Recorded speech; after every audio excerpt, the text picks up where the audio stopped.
الحمد للہ رب العالمین والعاقبۃ للمتقین والصلاة والسلام علی سید الانبیاء والمرسلین اما بعد فاعوذ باللہ من الشیطان الرجیم بسم اللہ الرحمن الرحیم ما کان محمد ابا احد من رجالکم ولکن رسول اللہ وخاتم النبیین صدقت یا رب العالمین ان اللہ وملائکتہ یصلون علی النبی یا ایہا الذین آمنوا صلوا علیہ وسلموا تسلیما۔ کوئی لفظ کوئی زبان نبی پاک صلی اللہ تعالیٰ علیہ وآلہ وسلم کے ذکر سے محروم نہ رہے۔ حضور کے آنے کی خوشی میں تمامی احباب ایک دفعہ مل کر درود پاک کا نذرانہ پیش کیجیے۔ الصلاۃ والسلام علیک یا سیدی یا رسول اللہ۔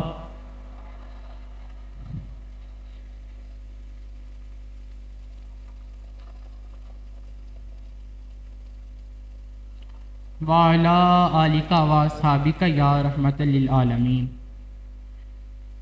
ابھی میں نے آپ کے سامنے قرآن پاک کی ایک آیت مقدسہ تلاوت کی جس کے اندر اللہ تعالیٰ نے ارشاد فرمایا کہ محمد صلی اللہ تعالیٰ علیہ وآلہ وسلم تم مردوں میں سے کسی کے باپ نہیں ہیں لیکن وہ خاتم النبیین ہیں اور اللہ کے رسول ہیں۔ تمام انبیاء کو بہت سے اوصاف عطا کیے گئے ہیں لیکن خاتم النبیین ہونا صرف آقا کا خاصہ ہے۔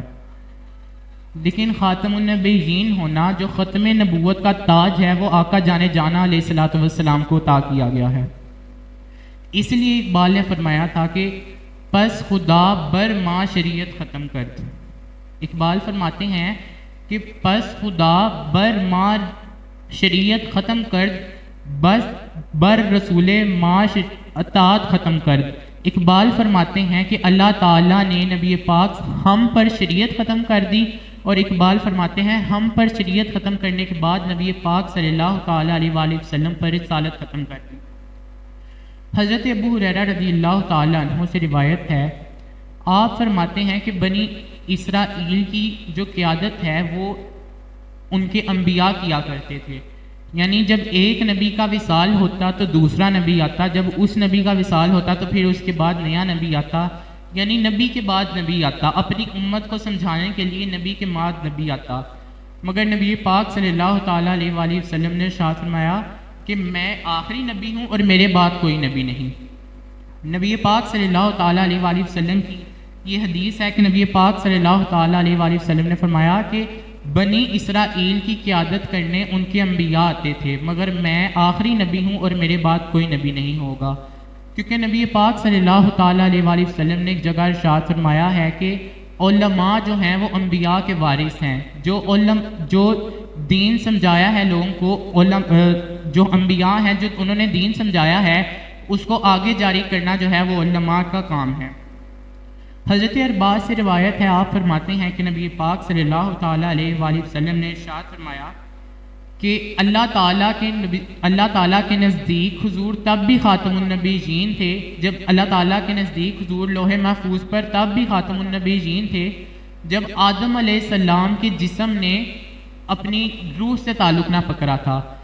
اس کا مطلب ہے کہ نبی پاک صلی اللہ تعالیٰ علیہ وآلہ وسلم سب سے پہلے تب بھی خاتم النبیین تھے اور اللہ کے رسول تھے۔ کب تھے؟ جب آدم علیہ السلام ابھی اپنے تخلیقی مرحلے میں تھے، جب آدم علیہ السلام ابھی پیدا نہیں تھے ہوئے، ان کی مٹی اور ان کی جو روح ہے وہ اب الگ الگ تھیں۔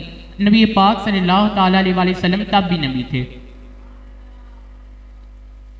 اور میرے استاد محترم فرماتے ہیں، آپ فرماتے ہیں کہ یہ قادیانی یہ حضور کے بعد نیا نبی لاتے ہیں، یہ حضور کے مدینے جیسا مدینہ بھی نہیں لا سکتے، یہ تو پھر نبی کے بعد نبی لاتے ہیں۔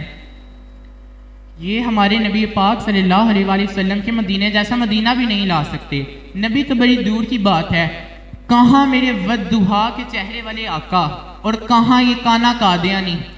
ہماری شریعت میں ایک آنکھ والے جانور کی قربانی بھی جائز نہیں، اور یہ ایک آنکھ والا نبی لاتے ہیں۔ اس لیے ہمیں چاہیے کہ ہم نبی پاک صلی اللہ تعالیٰ علیہ وآلہ وسلم کی ختم نبوت پر اس طرح پہرا دیں کہ جس طرح ہمارا حق ہوتا ہے۔ اللہ تعالیٰ کی بارگاہ میں دعا ہے اللہ تعالیٰ ہمیں ختم نبوت پر قائم و دائم رہنے کی توفیق عطا فرمائے۔ وما علینا الا البلاغ المبین۔